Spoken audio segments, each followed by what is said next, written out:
અહીં આપણે કલિંગનું યુદ્ધ અને અશોકનું હૃદય પરિવર્તન એના વિશે વાત કરી. તો યુદ્ધમાં વિજય મેળવ્યા બાદ યુદ્ધભૂમિ અને નગરોમાં ફરતો અશોકે બધે દુઃખ અને શોકનું વાતાવરણ થયું. આપણે જાણીએ છીએ કે યુદ્ધ પૂરું થયા પછી કારણ કે યુદ્ધની અંદર ઘણું બધું ધન, લોકો, પ્રાણીઓ, પહેલાંના સમયની અંદર હાથી, ઘોડા એનો યુદ્ધની અંદર ઉપયોગ કરવામાં આવતો. એટલે આવી રીતે આખું યુદ્ધભૂમિનું જે દ્રશ્ય જોવે છે તો કે બધે જ તે દુઃખ અને શોકનું એટલે વાતાવરણ છે એ જોવા મળે છે. એટલે આવી રીતે યુદ્ધની અંદર થયેલ ખુવારી અને સ્ત્રીઓ, બાળકોને રડતા જોઈને કલિંગ પર મેળવેલી જીતનો આનંદ ઓસરી ગયો. કે પોતે સમ્રાટ અશોક છે એ પોતે આખું યુદ્ધભૂમિનું દ્રશ્ય જોવે છે. આપણે કે ઘણા બધા વ્યક્તિઓ છે એને કોઈ કે પોતાનો પતિ, કોઈ કે પોતાનો પુત્ર, કોઈ કે પોતાના પિતા, કોઈ કે પોતાનો દેર, એટલે આવી રીતે કોઈક ને કોઈક પોતાનું સ્વજન છે એ યુદ્ધની અંદર મૃત્યુ પામે છે. અને ઘણા બધા જે આવા સૈનિકો હતા એ પોતે છે એને વાગ્યું હોય, કંઈક કોકનો હાથ કપાઈ ગયો હોય, કોકનું કંઈક ધડ કપાઈ ગયું હોય, કોકનો કંઈક પગ કપાઈ ગયો હોય, કોકનો કંઈક અંગ કંઈક ને કંઈક અંગ કપાઈ ગયું હોય અને એનું જે દર્દ હોય સહન ન થતું હોય એટલે જે ચીખો નાખી રહ્યા હોય છે. આવી જે રાયડો ઘણા બધા પ્રાણીઓના હાડકા, કોકનો પગ, કોકના હાથ, કોકનું માથું, કોકનું ધડ છે કપાયેલું હતું અને એના જે શરીર છે એ પોતે એ ચીસો નાખી રહ્યા હોય. એ આવું દ્રશ્ય જોઈને ઘણા બધા બાળકો, એની સ્ત્રીઓ, માતા, પત્ની, પુત્રો એ યુદ્ધની અંદર મૃત્યુ પામેલા એના સગા સ્નેહીઓને યાદ કરીને જે રોઈને રડગડાટ કરી રહ્યા હોય છે. આખું દ્રશ્ય જોઈને આ જે સમ્રાટ અશોક છે એને પોતાની જે કલિંગ મેળવવાની જીત હોય છે એનો આનંદ છે એ ઓસરી જાય છે. કારણ કે એને મનમાં એવું થાય છે કે પોતે એક સામાન્ય જમીનના ટુકડાઓ માટે થઈને કેટલા બધા લોકોને છે એ પોતે નુકસાન કરે છે. જે વ્યક્તિ મૃત્યુ પામ્યા એ તો મરી ગયા એમ, પરંતુ એની સાથે એના જે પતિ, પુત્રનું જીવન સંકળાયેલું છે. ઘણા બધા આ બધા વ્યક્તિઓ છે યુદ્ધની અંદર એ તો આજીવિકાના ઘરનું સાધન હોય છે એમ, પોતે આજીવિકા પૂરી પાડતા તો એના બાળકો, એની પત્નીઓ છે એ રખડી પડે છે. એટલે આવું બધું એ પોતે જોઈને એ આખું એનું જીતનો આનંદ છે એ ઉડી જાય છે. અને અશોકના મનમાંથી શાંતિ હરાઈ ગઈ કે અશોકની અંદર જે મનની અંદર એને જીતનો જે આનંદ હતો એ ઓછો થઈ ગયો એમ. એની બદલે એક દુઃખ થાય છે કે પોતે સામાન્ય જમીન મેળવવા માટે થઈને ઘણા બધા લોકોને નુકસાન પહોંચાડે છે. યુદ્ધમાં થયેલી ખુવારીને કારણે અશોકના હૃદયમાં ભારે સંતાપ અને પશ્ચાતાપની લાગણી જન્મી. યુદ્ધની સાર્થકતા સમજાઈ જવાને કારણે કલિંગનું યુદ્ધ તેના જીવનનું અંતિમ યુદ્ધ બની રહ્યું. કે જે યુદ્ધની નિરક્ષરતા છે એને કે યુદ્ધના કારણે ઘણું બધું લોકો છે એ ગુમાવે છે એને પોતાનું અંતિમ યુદ્ધ બની રહે છે. પછી ક્યારેય યુદ્ધ નહીં કરવાનો નિર્ણય કરે છે. બૌદ્ધ સાધુ ઉપગુપ્તના ઉપદેશથી તેને શસ્ત્રનો ત્યાગ કરીને શાસ્ત્રોનું શરણ લીધું કે પોતે શસ્ત્રો એટલે કે હથિયારો ક્યારેય નહીં ઉપાડે અને એની જગ્યાએ પોતે પુસ્તકોનું જ્ઞાન મેળવવાની શરૂઆત કરે છે.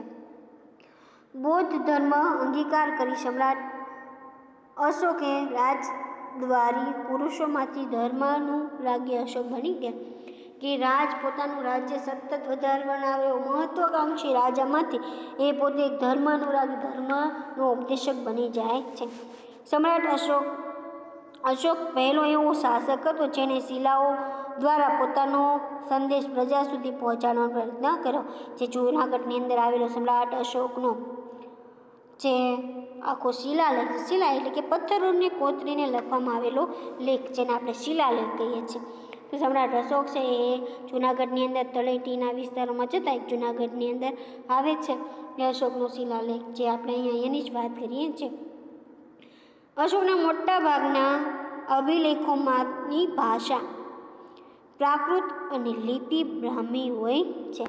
બ્રાહ્મી લિપિની આપણે વાત કરીએ તો આધુનિક સમયની મોટાભાગની લિપિઓ બ્રાહ્મી લિપિમાંથી વિકસી છે.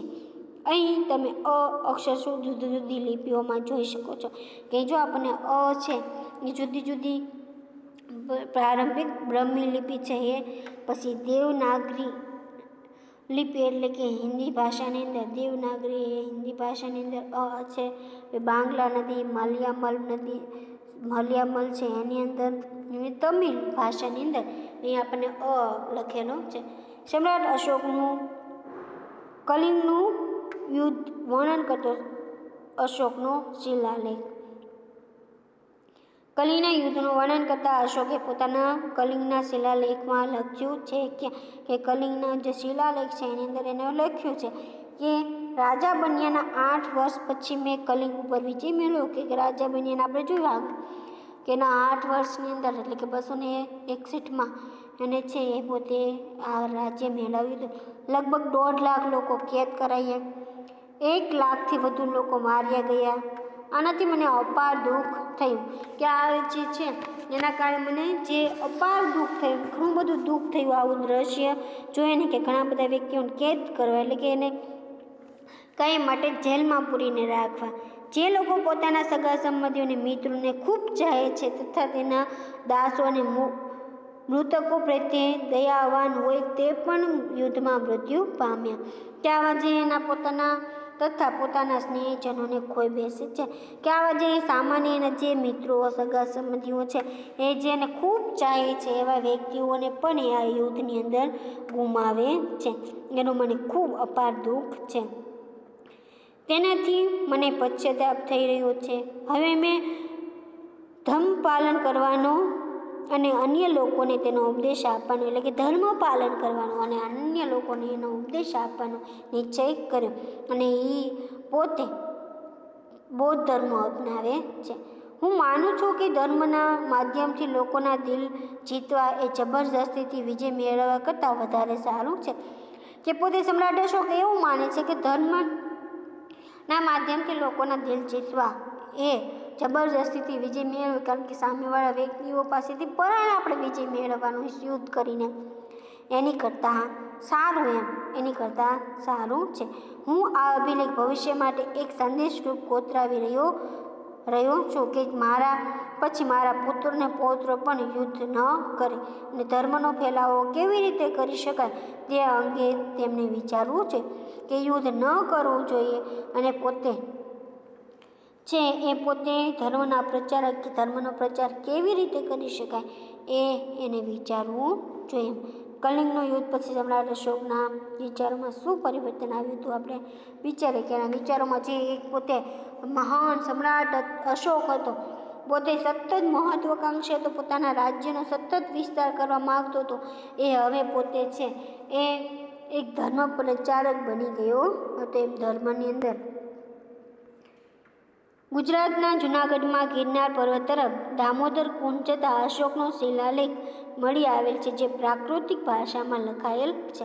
આપણે વાત કરી હમણાં કે જે જૂનાગઢની અંદર ગિરનાર પર્વતની અંદર તળેટી તરફ જતા દામોદર કુંડ તરફે જતા એક શિલાલેખ આવે છે, જે આપણે અશોકનો શિલાલેખ તરીકે ઓળખીએ છીએ. શિલાલેખ એટલે શું મેં તમને સમજાવ્યું કે જે પથ્થરને કોતરીને લખવામાં આવેલા લેખને શિલાલેખ તરીકે ઓળખવામાં આવે છે. આ શિલાલેખમાં 3 રાજવીઓના લેખો છે. આ લેખ રાજા મહાક્ષત્રાપ રુદ્રદામોનો છે. આ લેખમાં મૌર્ય રાજા ચંદ્રગુપ્તના રાષ્ટ્રીય પુષ્પગુપ્ત દ્વારા નિર્માણ કરવામાં આવેલો સુદર્શન તળાવ અને અશોકના રાષ્ટ્રીય યવનરાજ દ્વારા સિંચાઈ માટે તેમાંથી નહેરો કાઢવાની વિગતો આપવામાં આવેલ છે. કે જે આ ચંદ્રગુપ્તના રાષ્ટ્રીય પુષ્પગુપ્ત દ્વારા નિર્માણ કરવામાં આવેલું સુદર્શન તળાવ અને જે યમકરાજ છે એના દ્વારા સિંચાઈ એટલે કે લોકોને પાણી માટેની જે સુવિધા છે તે પૂરી પાડવા માટેની અલગ અલગ નહેરો કાઢી હતી. જે સ્થળોએ અશોકનો શિલાલેખ મળ્યો છે તેની વધુ માહિતી માટે અહીં આપણને નકશો આપેલો છે, જે આપણે આગળ જોયો. ધર્મ પ્રચારક તરીકે અશોક પોતે આપણે જાણીશ કે એક સતત મહત્વાકાંક્ષી રાજા એક ધર્મ પ્રચારક બની રહે છે. અશોકે દેશભરમાં આવેલા બૌદ્ધ તીર્થધામોની યાત્રા કરી. કે અશોકે બૌદ્ધ ધર્મની અંદર આપણે જાણીએ પછી પોતે જે ધર્મ પ્રચારક બની રહે છે, પછી એ બૌદ્ધ ધર્મ અપનાવે છે અને બૌદ્ધ ધર્મની જે ધર્મ તીર્થધામો છે એની યાત્રા કરી હતી. યાત્રા દરમિયાન બૌદ્ધ ધર્મનો પ્રચાર કર્યો. અશોકે ગૌતમ બુદ્ધના ઉપદેશમાંથી પ્રેરણા મેળવી પોતાની પ્રજાને ધર્મનો માર્ગ બતાવવા પોતાના સામ્રાજ્યમાં ઠેર ઠેર શિલાલેખો અને સ્તંભ લેખો કોતરાવ્યા હતા. કે પોતે છે ગૌતમ સમ્રાટ જે અશોકે ગૌતમ બુદ્ધના ઉપદેશમાંથી પ્રેરણા લઈને આપણે જાણીએ કે ભગવાન બુદ્ધ આપણે પ્રેરણા કે સતત પોતે કોઈ પણ પ્રાણીઓની, લોકોની તો ઠીક, પરંતુ પ્રાણીઓની પણ હિંસા કરવી નહીં, એના આધારે જે ધર્મની રચના થઈ એ બૌદ્ધ ધર્મ, એ ગૌતમ બુદ્ધનો જે ઉપદેશ હતો, આપણે ભણી ગયા ગૌતમ બુદ્ધનો ઉપદેશ, એના આધારે પોતે છે ધર્મ લોકોને ઠેર ઠેર ધર્મનો ઉપદેશ આપવા માટે શિલાલેખો અને સ્તંભલેખો કોતરાવ્યા હતા. તે સમયની સમસ્યાઓનો ઉકેલ લાવવા અશોકે રાજ્યમાં ધર્મ ખાતાની રચના કરી. કે જે પોતે એની સમસ્યાઓનો ઉકેલ લાવવા માટે ધર્મ ખાતાની રચના કરી. કે કોઈ પણ ધર્મની સમસ્યા હોય તેને સોલ્યુશન કરવા માટે થઈને એને સોલ્વ કરવા માટે થઈને એની એક સભાની રચના કરી, એમ ધર્મ ખાતાની રચના કરી પોતાના રાજ્યની અંદર. આ ખાતાની ઉપરી તરીકે નિમાયેલ ધર્મ મહામાત્ર નામના અધિકારીઓની પ્રજામાં બૌદ્ધ ધર્મનો પ્રચાર કરી તેનું નૈતિક ધોરણ ઊંચું લાવવાનું કાર્ય કરવાનું હતું. કે જે આ ધર્મ ખાતાની રચના કરી એમાંનો જે ઉપરી અધિકારી હતો એને પોતે એને મહામાત્ય તરીકે ઓળખવામાં આવતો, એને પોતે લોકોની અંદર બૌદ્ધ ધર્મનો પ્રચાર કરી અને એને ઊંચું એનું બૌદ્ધ ધર્મનું ઊંચો લાવવા છે એ પ્રયત્ન કરવાનો હતો. અશોકે રાજ્યમાં શિકાર કરવા પર પ્રતિબંધ ફરમાવી પશુઓની હિંસા બંધ કરાવી. કે પોતાના રાજ્યની અંદર શિકાર કરવા ઉપર પ્રતિબંધ, કોઈ પણ પ્રાણીઓનો શિકાર કરવો નહીં એના ઉપર પ્રતિબંધ મૂક્યો. એમ તેણે ગૌતમ બુદ્ધના પ્રેમ, દયા, કરુણા, અહિંસા, સદાચાર, અનુકંપા જેવા સિદ્ધાંતોનો પ્રચાર ઉપર ભાર મૂક્યો. કે દરેક જીવ પ્રત્યે પ્રેમ, દયા, કરુણા, અહિંસા, સદાચાર, અનુકંપા રાખવી. એમ ઉપદેશની સાથે સાથે કેટલીક લોક ઉપયોગી વાતો પણ શિલાલેખમાં કોતરાવેલી છે. કે ઉપદેશની સાથે સાથે કેટલી લોકો માટે ઉપયોગની વાતો પણ શિલાલેખની અંદર કોતરાયેલી આપણને જોવા મળે છે. અશોકનો પ્રજાજોગ સંદેશ, કે અશોકને પ્રજા માટે શું સંદેશ હતો, યાદ રાખજો, પ્રશ્ન તરીકે હોઈ શકે. માતા પિતાની આજ્ઞાનું પાલન કરવું, કે પોતાના જે માતા પિતા છે એની જે આજ્ઞા કરે એનું પાલન કરી, વડીલોનો આદર કરવો. ત્રીજું, પશુઓનો વધ ન કરવો, કે કોઈ પણ પશુઓનો વધ એને મારવા નહીં, બને તેટલો ઓછો ખર્ચો કરવો. ગુરુની સેવા કરવી. છઠ્ઠું, સ્ત્રીઓ અને નોકરો પ્રત્યે માયાળું વર્તન રાખવું, કે સ્ત્રીઓ અને જે નોકરો છે એને પ્રત્યે નોકરો અને નોકરું કામ જ કરાવવું એવી વૃત્તિ રાખવી નહીં. એ પણ માણસ છે, એને પણ થાક લાગે છે એવો દયાભાવ રાખો. સાતમું, બ્રાહ્મણો અને શ્રમણોને દાન આપવું, કે બ્રાહ્મણો અને જે વ્યક્તિઓ છે ધર્મના પ્રચારકો એને દાન આપવું. આઠમું, અન્ય ધર્મના મુખ્ય સિદ્ધાંતો સમજવાનો પ્રયત્ન કરી તેનો આદર કરવો. એ પોતે જે બૌદ્ધ ધર્મ પાળ્યો તો એની કરતાં પણ બીજો ધર્મના પણ સમયના જે સિદ્ધાંતો છે એને સમજવા પ્રયત્ન કરવા અને એ ધર્મનો આદર કરવો. એટલે કે પોતાનો જ ધર્મ મહાન છે એવું નહીં, બધા ધર્મને સરખું મહત્ત્વ આપવું, એવું સમ્રાટ અશોક છે એ માનતા હતા. અહીં આપણે આગળ જોઈએ, સમ્રાટ અશોક ઈસવીસન પૂર્વે 251 પાટલીપુત્રમાં મોગલીપુત્ર તૈશ્યમાં અધ્યક્ષ પદે ત્રીજી બૌદ્ધ ધર્મ પરિષદ બોલાવી હતી. યાદ રાખજો, સમ્રાટ અશોકે ઈસવીસન પૂર્વે 251માં પાટલીપુત્ર મોગલીપુત્ર તૈશ્યના અધ્યક્ષ પદ નીચે પોતે ત્રીજી બૌદ્ધ ધર્મ પરિષદ બોલાવી હતી. આ પરિષદનો મુખ્ય હેતુ બૌદ્ધ ધર્મમાં ઊભા થયેલા મતમતાંતરો દૂર કરી ધાર્મિક એકતા સ્થાપવાનો હતો. કે જે આ બૌદ્ધ ધર્મની અંદર જે ભગવાન બુદ્ધે બૌદ્ધ ધર્મની સ્થાપના કરી, પછી લોકોની અંદર એ ધર્મ પ્રત્યે જે મતમતાનો થાય, એટલે કે બૌદ્ધ ધર્મ આવી પરંપરાઓમાં માને છે, અડધા એમ કે બૌદ્ધ ધર્મ આ પરંપરા, તો આવા જે મતમતાનો છે એ દૂર કરી ધર્મ એક જ છે એવી ભાવના છે લોકોની અંદર જાગૃત કરવા માટે આ જે બૌદ્ધ ધર્મ છે એ પરિષદ બોલાવી હતી. અશોકે ભારતમાં કાશ્મીર, ગાંધાર, ચોલ, પાંડ્ય અને કેરળ રાજ્યોમાં બૌદ્ધ ધર્મનો પ્રચાર કર્યો હતો.